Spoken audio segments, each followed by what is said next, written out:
Thomas കോടതിയിലേക്ക്. താൽക്കാലിക വിസിക്കായി പ്രത്യേക അഭിഭാഷകൻ ഹാജരാകും. സലീം മാലിക് തിരുവനന്തപുരത്ത് ചേരും. സലീം, ഈ സസ്പെൻഷനുമായി ബന്ധപ്പെട്ട ഹർജി നാളെ ഹൈക്കോടതി നിലനിൽക്കുന്നു. അതിനിടെയാണ് സിൻഡിക്കേറ്റ് സ്വന്തം നിലയ്ക്ക് ആ തീരുമാനം റദ്ദ് ചെയ്തത്. ഇപ്പോൾ ഇതാ ആ സിൻഡിക്കേറ്റ് തീരുമാനത്തിനെതിരെ സിസ തോമസ് കോടതിയിലേക്ക്. എന്താണ് വിവരങ്ങൾ?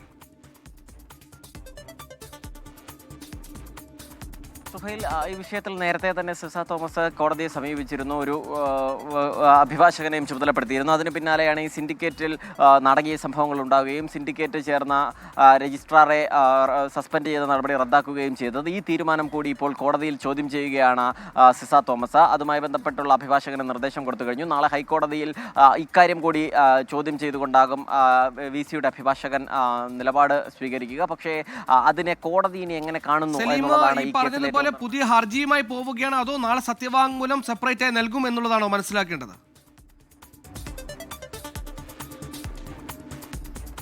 നിലവിൽ പുതിയ ഹർജിയുമായി പോവുകയാണ്. അതിലാണ് നിലവിൽ ഈ സത്യവാങ്മൂലം കൊടുക്കാനായി നേരത്തെ തന്നെ അഭിഭാഷകനെ ചുമതലപ്പെടുത്തിയിരുന്നു.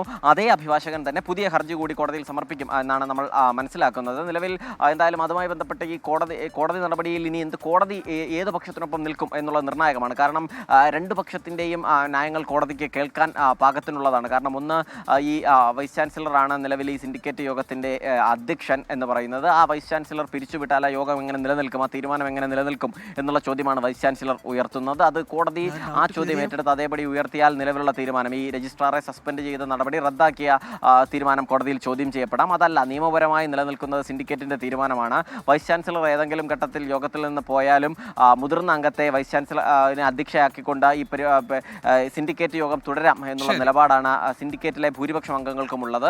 അങ്ങനെ അക്കാര്യമാണ് അംഗീകരിക്കുന്നതെങ്കിൽ അതും കോടതിക്ക് അംഗീകരിക്കുകയോ ചോദ്യം ചെയ്യുകയോ ചെയ്യാം എന്നുള്ളതാണ് സാഹചര്യം. സുഹൈൽ, അജണ്ടയില്ലാതെ താൻ ചെയർ ചെയ്യാതിരുന്ന സമയത്ത് ഈ പറയുന്ന രജിസ്ട്രാറുടെ സസ്പെൻഷൻ റദ്ദാക്കിയ സിൻഡിക്കേറ്റ് തീരുമാനത്തിനെതിരെ സിസ തോമസ്, താൽക്കാലിക ചുമതലയുള്ള VC സിസ തോമസ് ഹർജിയുമായി മുന്നോട്ട് പോവുകയാണ്. സലീം മാലിക്കാണ് വിശദാംശങ്ങൾ നൽകിയത്.